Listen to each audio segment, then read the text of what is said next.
Hi guys, welcome back to our channel Century Shala by Centricity, आपका wealth partner. My name is Anuj and you are watching NISM 13 pass for sure videos. NISM का जो 13 exam है, जो common derivatives exam है, हम उसकी videos बना रहे हैं और हमने इक्विटी डेरिवेटिव्स और करेंसी डेरिवेटिव्स की बुक कंप्लीट कर दी है. हमने फर्स्ट 2 चैप्टर्स पोस्ट कर दिए हैं. आज हम चैप्टर नंबर 3 की बात करेंगे जो है exchange traded interest rate derivatives. तो चलिए देखते हैं आज हम इस चैप्टर में क्या क्या पढ़ेंगे. Chapter number 3, exchange traded interest rate future. आज के लर्निंग ऑब्जेक्टिव्स रहेंगे understanding of interest rate futures and its payoffs, contract specification of interest rate futures देखेंगे, rational of introducing exchange traded interest rates derivatives in India देखेंगे, advantages and limitations of future contracts in comparison to FRA और interest rate future price competition की बात. तो चलिए start करते हैं. NSM series 13 जो कॉमन डेरिवेटिव्स एग्जाम है उसकी बुक है इंटरेस्ट रेट डेरिवेटिव्स, उसका chapter number 3 exchange traded interest rate futures. देखिए थोड़ा सा इंट्रोडक्शन फ्यूचर्स कॉन्ट्रैक्ट का देना बहुत ज़रूरी है. हमने इक्विटी डेरिवेटिव्स की बुक में भी देखा था और हमने करेंसी डेरिवेटिव्स की बुक में भी देखा था कि जो फ्यूचर कॉन्ट्रैक्ट्स बनाए गए थे, फॉरवर्ड्स और फ्यूचर कॉन्ट्रैक्ट्स में यही फ़र्क है. जो फ्यूचर कॉन्ट्रैक्ट्स होते हैं वो ट्रेड होते हैं एक रिकॉग्नाइज्ड स्टॉक एक्सचेंज पे. जो एक रिकॉग्नाइज्ड स्टॉक एक्सचेंज होता है वहाँ पे ही ये ट्रेड होते हैं. सो फ्यूचर कॉन्ट्रैक्ट्स क्या होते हैं? सो एक तरीके से लिमिटेशंस जो थी फॉरवर्ड कॉन्ट्रैक्ट की, सब चीज़ें फॉरवर्ड कॉन्ट्रैक्ट की सेम होती हैं. सिर्फ जो फ्यूचर कॉन्ट्रैक्ट होता है वो एक रिकॉग्नाइज्ड स्टॉक एक्सचेंज पे ट्रेड होता है. तो फीचर्स देखते हैं फ्यूचर कॉन्ट्रैक्ट्स के क्या रहेंगे. Contract between two parties through exchange. तो यहाँ पे कॉन्ट्रैक्ट रहेगा टू पार्टीज का. दो पार्टी होंगी, एक बाय कर रहा होगा चीज़ को, एक सेल कर रहा होगा और एक्सचेंज के जरिए सेल कर रहा होगा. यानी कि आप बाय पोजीशन बनाएंगे, सेल पोजीशन बनाएंगे, सो एक्सचेंज के जरिए आपकी पोजीशन बनेगी. Centralised trading platform that is exchange. तो एक्सचेंज का एक ट्रेडिंग प्लेटफॉर्म होता है जो एक्सचेंज देता है सब ब्रोकर्स को. तो उसी के जरिए, उसी प्लेटफॉर्म के जरिए ट्रेडिंग कर सकते हैं. उसी प्लेटफॉर्म के जरिए हम इंटरेस्ट रेट फ्यूचर्स को बाय कर सकते हैं, हम इंटरेस्ट रेट फ्यूचर्स को सेल भी कर सकते हैं. बाइंग पोजीशन बना सकते हैं, शॉर्ट पोजीशन हम बना सकते हैं. Right. Price discovery through free interaction of buyers और सेलर्स. तो बिल्कुल फ्री इंटरेक्शन है बायर्स और सेलर्स का. Number of buyers, number of sellers आते हैं वहाँ पर. जिसको बाय करना है बाय करता है, जिसको सेल करना है सेल करता है. इस तरीके से प्राइस डिस्कवरी हो जाती है. बिल्कुल फ्रीली ट्रेड अवेलेबल है. Margins are payable by both the parties. आप चाहे लॉन्ग पोजीशन बना रहे हैं फ्यूचर्स में, इंटरेस्ट रेट फ्यूचर्स में, आप चाहे आप शॉर्ट पोजीशन बना रहे हैं इंटरेस्ट रेट फ्यूचर्स में, दोनों पार्टीज को मार्जिन देना पड़ता है. और ये मार्जिन जो है एक्सचेंज डिसाइड करता है. मार्जिन 10%, 15, 20, 25 जो भी परसेंट होता है, ये मार्जिन एक्सचेंज डिसाइड करता है और इसी के बेसिस पे आपके कॉन्ट्रैक्ट वैल्यू का मार्जिन लगता है.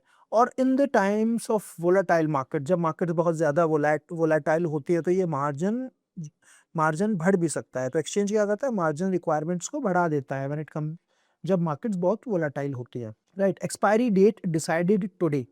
सो जो ये कॉन्ट्रैक्ट कब एक्सपायर होगा ये भी आज ही डेट डिसाइड की जाती है. क्वांटिटी डिसाइडेड टुडे ऑल्सो और प्राइस भी डिसाइडेड टुडे ऑल्सो. तो ये है general features of a future contract. एक नंबर का क्वेश्चन आ सकता है, यहाँ पे हम इसको देखेंगे. राइट. अब देखते हैं इंटरेस्ट रेट फ्यूचर्स क्या होते हैं. ये तो हमने फ्यूचर्स की बात की थी. अब बात करते हैं इंटरेस्ट रेट फ्यूचर्स की. तो यानी कि जो अंडरलाइंग एसेट है यहाँ पर वो है futures, interest rate futures. Right. So derivatives क्या होता है, डेरिवेटिव्स अपनी खुद की कोई वैल्यू नहीं होती, इनकी वैल्यू डिराइव होती है सम अंडरलाइंग एसेट. राइट. और यहाँ पे अंडरलाइंग एसेट क्या है, interest rate futures. So interest rates are the underlying asset और उसके डेरिवेटिव्स है और उसका फ्यूचर है जिसको हम बात कर रहे हैं ट्रेडिंग की. तो अब देखते हैं इंटरेस्ट रेट फ्यूचर्स क्या. देखिए interest rate futures are again standardised interest rate derivative contracts. तो मैं तुम्हें standardised interest rate derivative contract क्यों बोल रहा हूँ, क्योंकि ये ट्रेड होते हैं एक रिकॉग्नाइज्ड स्टॉक एक्सचेंज पे, जैसा कि हमने बताया. राइट. तो टू बाय और सेल अ नोशनल सिक्योरिटी, एक नोशनल सिक्योरिटी जिसकी फेस वैल्यू पे जिसको ट्रेड किया जाता है, और any other interest bearing instrument. तो जो भी इंटरेस्ट बियरिंग इंस्ट्रूमेंट है, राइट, जैसे कि आपका कोई बॉन्ड है, गवर्नमेंट ऑफ इंडिया के बॉन्ड्स हो गए, ट्रिपल ए की सिक्योरिटी हो गई. राइट. तो इन चीज़ों के फ्यूचर्स हो सकते हैं या एनी फ्यूचर्स या एनी सच इंस्ट्रूमेंट्स और interest rate specified at future date at a price determined at the time of contract. तो प्राइस भी आज ही डिसाइड होगा किस प्राइस पे हम बाय करेंगे, कौन से किस प्राइस पे बाय होंगे, किस चीज़ का बाय करेंगे, कितना बाय करेंगे, ये सारे चीज़ आपका आज ही डिसाइड हो जाती है. Interest rate future include money market futures also. तो मनी मार्केट के फ्यूचर्स भी यहाँ पर आ जाते हैं. देखिए जो बैंक्स हैं, फाइनेंशियल इंस्टीट्यूशंस हैं, बिजनेसेस हैं, जो उनका एक्सपोजर है रुपी इंटरेस्ट रेट रिस्क का, राइट। सो जो उनका रुपी इंटरेस्ट रेट रिस्क का एक्सपोजर है वो बहुत ज़्यादा है।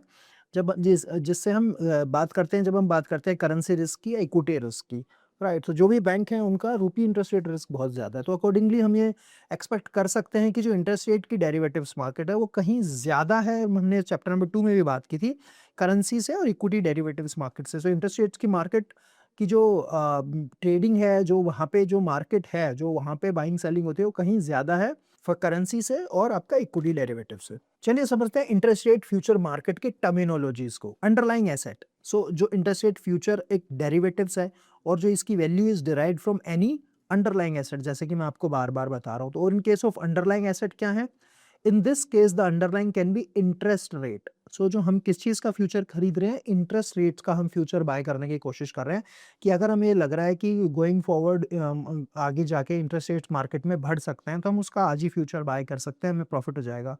हमें ये लग रहा है इंटरेस्ट रेट्स गिरने वाले हैं इकोनॉमी में, आरबीआई इंटरेस्ट रेट घटा देगा, तो हम आज भी इंटरेस्ट रेट फ्यूचर्स को शॉर्ट भी कर सकते हैं। सो जो ट्रेडर्स, स्पेक्यूलेटर्स, आर्बिट्राजर्स, फंड मैनेजर्स, ये इस तरीके से इस चीज़ में ट्रेड करते हैं अपने क्लाइंट्स के लिए इस तरीके से इसमें ट्रेडिंग की जाती है।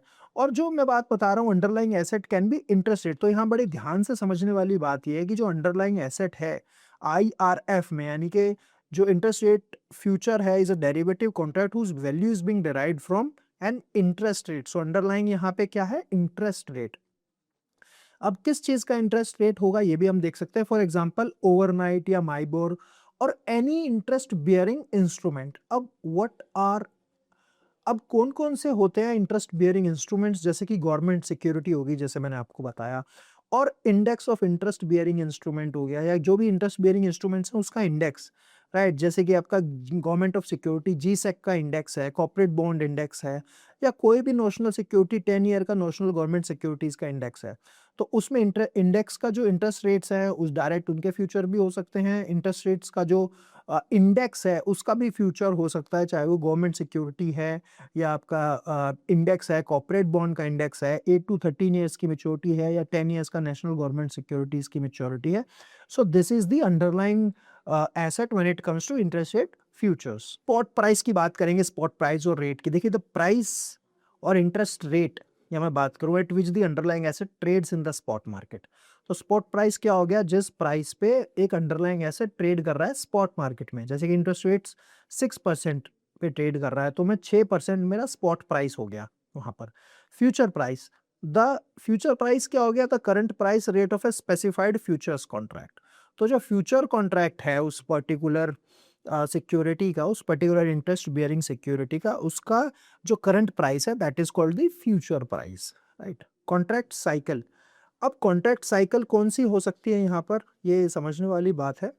Contract cycle it's a period over which a contract trades in the market. So वो पीरियड है जहाँ पे ये कॉन्ट्रैक्ट्स मार्केट में ट्रेड होते हैं, राइट। सो जो इंटरेस्ट रेट फ्यूचर कॉन्ट्रैक्ट्स हैं, ये सारे कॉन्ट्रैक्ट्स होते हैं जो इंटरेस्ट रेट के फ्यूचर कॉन्ट्रैक्ट्स हैं, और जितने भी सेबी रिकॉग्नाइज्ड एक्सचेंजेस पे ये ट्रेड होते हैं, ये कौन से कितने टाइम के कॉन्ट्रैक्ट्स हो सकते हैं?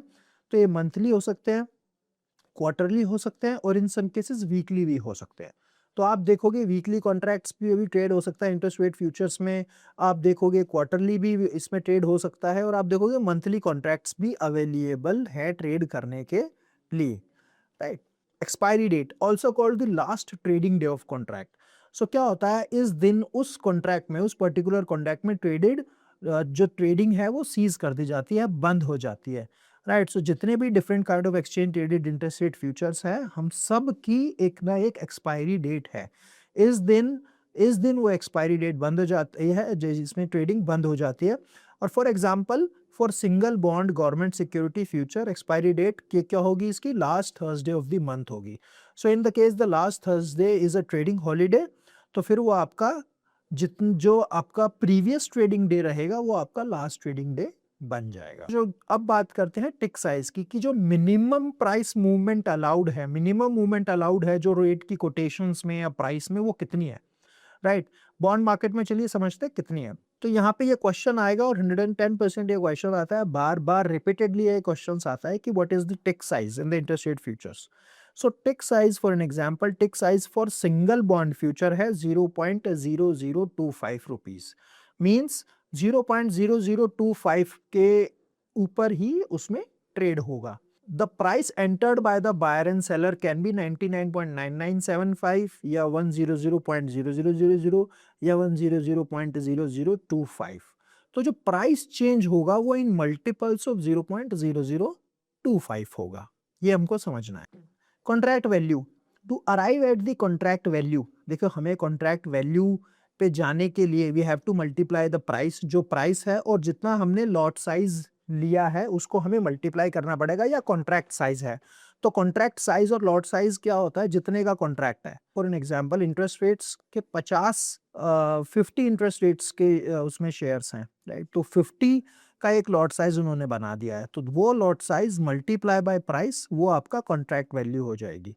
इसके बाद आ जाता है आपका जो सेटलमेंट प्राइस की बात करते हैं, right. Daily settlement price, it is required mainly for M2M settlement, right. Daily settlement price क्या होता है, is the last 30 minutes average of trading, और वो क्लोजिंग प्राइस भी बोलते हैं।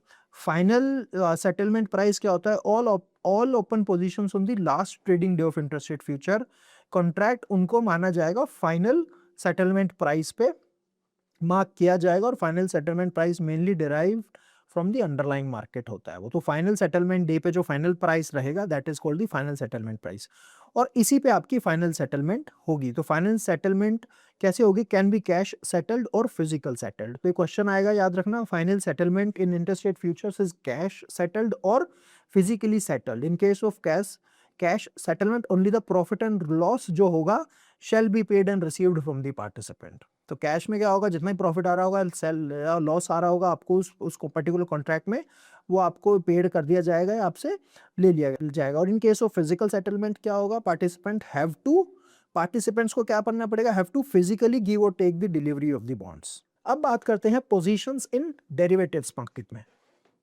देखिए एज अ मार्केट पार्टिसिपेंट क्या होगा, you will always deal with certain items like long positions, short position, open positions, right. So ये चीज़ें हमको समझनी पड़ेंगी कि पोजीशंस कैसे ली जाती है डेरिवेटिव्स मार्केट में, राइट, और कौन कौन सी पोजीशंस में हम ट्रेड कर सकते हैं। चलिए देखते हैं। सबसे पहले देखते हैं लॉन्ग पोजीशन किसको बोलते हैं। So outstanding unsettled buy position in a contract is called long position. तो जब हमारी बाय पोजीशन होती है, या जब हमें लगता है कि ये पर्टिकुलर अंडरलाइंग एसेट का प्राइस इंक्रीज हो सकता है इन द नियर फ्यूचर या फ्यूचर में, तो उसको हम बाय पोजीशन में ट्रेड करेंगे, और that particular buy position is called long position. So any unsettled buy position in any particular contract is called the long position. For an instance की बात करते हैं, मिस्टर एक्स ने बाय किए 5 contracts on single bond future, right. कोई किसी bond का futures है, तो उन्होंने उसके 5 कॉन्ट्रैक्ट्स को बाय कर लिया, right. Then he would be long on 5 contracts on single bond futures. तो ऐसा बोला जाएगा कि उनकी पोजीशन, उनकी 5 सिंगल बॉन्ड फ्यूचर में 5 उनकी जो पोजीशन है 5 कॉन्ट्रैक्ट्स में उनकी बाय पोजीशन है, राइट।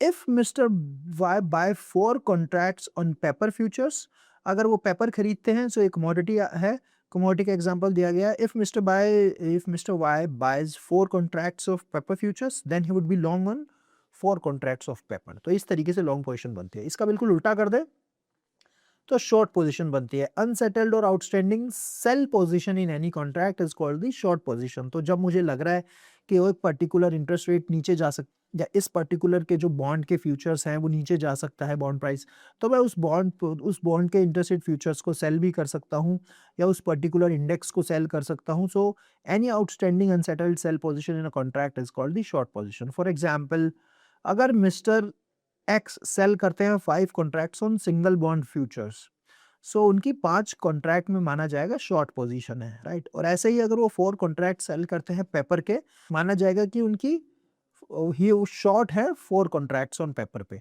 अब बात करते हैं ओपन पोजीशन की। देखिए ओपन पोजीशंस कितनी हैं, राइट। तो ओपन पोजीशन निकालने के लिए एक ये क्वेश्चन बहुत रिपीटेडली एग्जाम में आता रहता है कि ओपन पोजीशन आपकी निकाली जाए।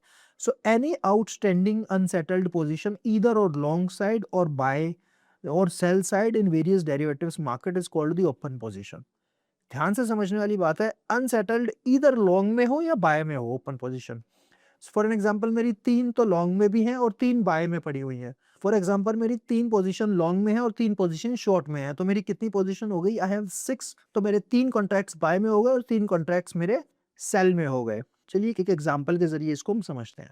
For instance mister x short से 5 contracts on 6.10% GOI bond future, right. तो उन्होंने 5 कॉन्ट्रैक्ट ऑन 6.10% जो गवर्नमेंट ऑफ इंडिया फ्यूचर है ऑन 6.10 पे उसको शॉर्ट कर दिया है।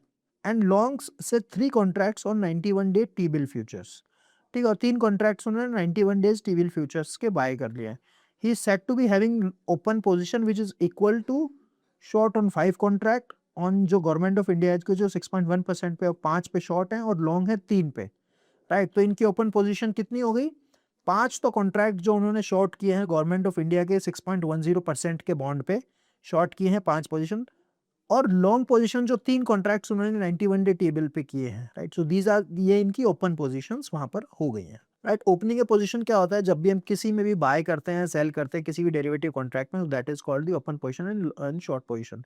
क्लोजिंग, जब हम बाय को सेल कर देते हैं, सेल पोजीशन को फिर से बाय कर लेते हैं, उसको क्लोजिंग का पोजीशन माना जाता है। स्क्वायर पोजीशन उसको स्क्वायर ऑफ माना जाता है।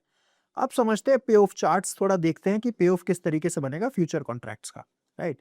थी अब हम देखते हैं कि let's say a person goes long in the future contract at ₹100। So long futures की बात करते हैं, तो 100 रुपए पे किसी ने फ्यूचर को लॉन्ग किया। This means he has to agreed a price of the underlying asset as at 100 on expiry. Now अगर एक्सपायरी पे अंडरलाइंग एसेट का प्राइस 101 हो गया और उन्होंने 100 रुपए पे बाय किया हुआ है, तो कितने का प्रॉफिट हो गया? उनका 1 रुपए का प्रॉफिट हो गया। और अगर eight the time of expiry वो पर्टिकुलर कॉन्ट्रैक्ट 99 पे ट्रेड कर रहा है, तो उनका 1 रुपए का लॉस हो जाएगा, राइट। सो बहुत इजी है एग्जांपल। चलिए इस एग्जांपल के जरिए समझते हैं। एक टेबल आ गई होगी आपके सामने। तो बिलो टेबल एंड पे of chart shows the long future पे ऑफ्स, कि मैंने अगर लॉन्ग किया हुआ है 100 रुपए पे, फ्यूचर को मैंने कितने पे किया हुआ है? 100 रुपए पे। तो सिंपल सी बात है, मार्केट प्राइस के देखिए लेफ्ट साइड में दे गए हैं 98, 98.25, 98.5, और मेरा पे ऑफ क्या बनेगा? 98 पे मेरा -2 का लॉस जा रहा है। 98.25 पे कॉन्ट्रैक्ट बंद होगा तो मुझे -1.75 का लॉस है। ऐसे ही देखो, जैसे जैसे प्राइस बढ़ रहा है मेरा लॉस कम होता जा रहा है, और मैं 100 पे, अगर 100 पे बंद हो गया तो मेरे को नो प्रॉफिट नो लॉस पे आ गया।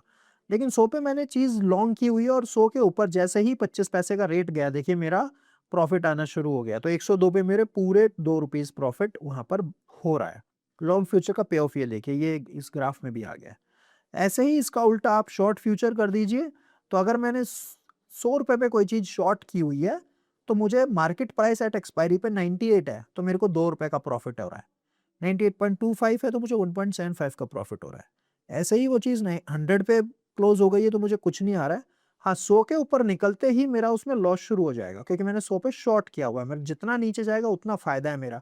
लेकिन यहाँ पे ऊपर आ गया, वो 102 पे क्लोज हो गया, तो मेरे को यहाँ पे 2 रुपए का सीधा-सीधा लॉस आ रहा है। So these are short future payoffs. अब बात करते हैं contract specifications of exchange traded interest rate futures की। देखिए जो cash settled interest rate futures हैं on 6 year, 10 year and 13 year government of India security के, उसके बारे में देखते हैं। सो अंडरलाइंग कौन है यहाँ पर? सिंगल जो government of India dated security, जिसकी मैच्योरिटी है 8 to 10 ईयर, 4 to 8, 8 to 11 और 11 to 15 years, right. So Government of India bond is selected by stock exchanges in consultation with FIMMDA. For example, futures on 6.10 central government security having maturities in 2031. So ये underlying assets हो सकते हैं, right? So इनके futures हो सकते हैं interest futures के। अब unit of trading में देखिए एक lot. So एक lot अगर आपको उठाना है तो one lot is equal to notional bonds of face value है ना 2 lakhs, that is 2000 bonds हो गए हैं। राइट। सो एक लॉट जो यूनिट ऑफ ट्रेडिंग है उसमें एक लॉट होता है विच इज इक्विवेलेंट टू जो आपकी face value of that particular bond की which is equivalent to 2 lakh rupees, that is 2000 bond हो गए। कोटेशन आपकी क्या रहेगी? प्राइस बेस जो होगा, trading and settlement price of face value is ₹100 और कॉन्ट्रैक्ट वैल्यू कितनी हो गई आपकी 2000 की। सो कितना हो गया आपका कॉन्ट्रैक्ट का साइज? 2 लाख हो गया, राइट। तो टिक साइज है 0.0025, प्राइस बैंड +-3%। सो +-3% का प्राइस बैंड रहेगा। अगर इधर डायरेक्शन में ऊपर नीचे +-3% हो जाता है, फॉर द टाइमिंग ट्रेडिंग रोक दी जाती है। ट्रेडिंग आवर्स रहेंगे 9 बजे से 5 बजे तक। ऐसे ही ट्रेडिंग साइकिल होगी इसकी 3 serial monthly contracts followed by 3 quarterly contracts ended March, June, September, यानी कि मंथली कॉन्ट्रैक्ट्स भी हैं और क्वार्टरली भी है। एक्सपायरी इसकी होगी लास्ट थर्सडे ऑफ द मंथ की। कैश सेटल्ड रहेगा और final settlement price weighted average of the इसमें माना जाएगा last 2 hours of the trading. So इस और ये डेली जो इसकी सेटलमेंट कैसे होगी? T+1 में, ऐसे ही आप देख सकते हैं 91 डे का टी बिल का फ्यूचर कैसे ट्रेड होता है। 91 डे जो गवर्नमेंट ऑफ इंडिया का टी बिल फ्यूचर होगा, तो इसमें underlying asset unit of trading कितनी आएगी, अगेन 2000 यूनिट्स आएंगी, यानी कि फेस वैल्यू 2 लाख होगी। दिस इज द मिनिमम जो 2 लाख यूनिट्स आती ही आती हैं इसमें, 2000 यूनिट्स। तो 2 लाख का रहेगा कोटेशन आपकी 100 minus future discount yield. For example if the discount yield is 5%, then the price of the T-bill would be 100 minus 5 यानी कि 95। कॉन्ट्रैक्ट की वैल्यू होगी 2 लाख मल्टीप्लाई बाय 100 माइनस 0.25। सो टिक साइज 0.0025 हो गया। प्राइस बैंड अगेन प्लस से minus 1% of the base price यहाँ पे चलेगा, राइट। बाकी चीजें लगभग इसमें सेम चलती हैं। ऐसे ही देखते हैं other interest rate future contract जो 10 ईयर्स का नॉशनल कूपन बियरिंग जो गवर्नमेंट ऑफ इंडिया का सिक्योरिटी है, उसको देखते हैं। नॉशनल कूपन जिसमें 7% सेमी एनुअल आ रहा है, तो एक लॉट कितने का हो गया, वही 2 लाख की फेस वैल्यू का quotation, similar to the price of जो गवर्नमेंट ऑफ इंडिया का सिक्योरिटी पे चलेगा। कि जैसे प्राइस मूव करेगा गवर्नमेंट ऑफ इंडिया सिक्योरिटी का, वैसे ही कोटेशन आएगी। टिक प्राइस 0.0025 पे रहेगा। इसका trading hours Monday to Friday रहेंगे। अगेन फिजिकल डिलीवरी रहेगी इसमें। डिलीवरी जो भी सिक्योरिटीज रहेगी, तो मोड ऑफ सेटलमेंट क्या रहेगा, फिजिकल डिलीवरी का। So guys this is it from this chapter. चलिए कुछ क्वेश्चंस देखते हैं। What is the settlement method of 91 day bill futures. तो जैसे कि हमने देखा, so these are cash settled, physical या कैन बी फिजिकल, तो answer is cash settled.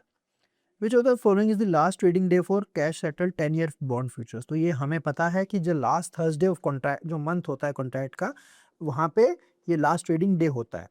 Total number of derivative contracts outstanding is called open interest. तो open interest में क्या होता है कि जितने भी हमारे number of derivative contracts outstanding है, that is called the open interest.